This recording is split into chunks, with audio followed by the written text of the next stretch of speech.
نبقى دائما في المغرب وإلى الرباط، حيث يشهد مركز التكوين المهني وعدد آخر من المراكز التابعة لمكتب التكوين المهني وإنعاش الشغل تشهد تنظيم جلسات تأهيل خاصة بالمتطوعين استعدادا لكأس إفريقيا 2025 بهدف تمكين آلاف الشباب من اكتساب المهارات اللازمة في مجالات التنظيم والاستقبال والتواصل للمساهمة في إنجاح هذا الحدث القاري الكبير.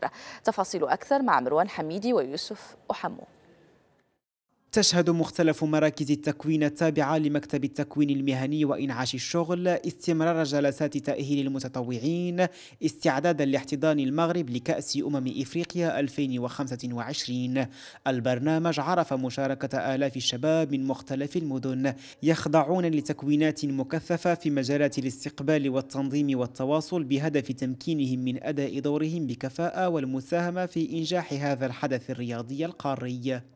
الانتقاء ديال المتطوعين كان تحت اشراف ليزيكيب ديالنا ديال التكوين المهني، وكان واحد الانتقاء اللي هو في مستوى عالي، حيت لي بروفيل اللي شفنا تبارك الله كانوا في المستوى متعاونين تري موتيفي وباغيين يعليو بالكره المغربيه وبالثقافه المغربيه.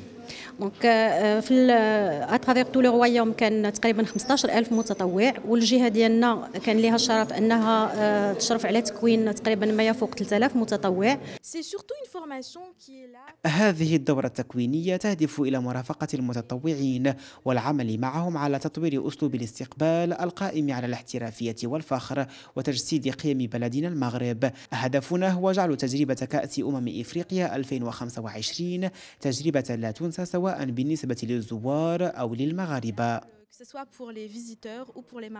التكوين يعكس روح الانتماء الإفريقي بمشاركة متطوعين من دول مختلفة إلى جانب نظرائهم المغاربة، ما يؤكد عمق الروابط بين الشعوب الإفريقية ويجسد قيم التضامن والوحدة التي تحملها هذه البطولة. اليوم هو اليوم الثاني للتكوين، يعني هي تجربة مميزة جدا، ولأننا نكتسب منها مجموعة من المهارات الأساسية كالتنظيم والتواصل أيضا، وأنا فخورة بالمشاركة في هذا الحدث القاري الكبير ألا وهو كأس إفريقيا. كانت هذه الدورة تجربة مميزة أتاحت لي تطوير مهاراتي وتعميق فهمي لقيم العمل الجماعي. اليوم أرغب في المساهمة في مشروع أكبر مني بكل حماس وفخر. هذه الفورماسيون هذه قدمت لنا السلوكات اللي خصنا نتحلوا بها كمتطوعين في الكاف، كيفاش نحافظوا على النظام في الكاف وكيفاش نتعاملوا مع دي سيتوياسيون ديفيرونت.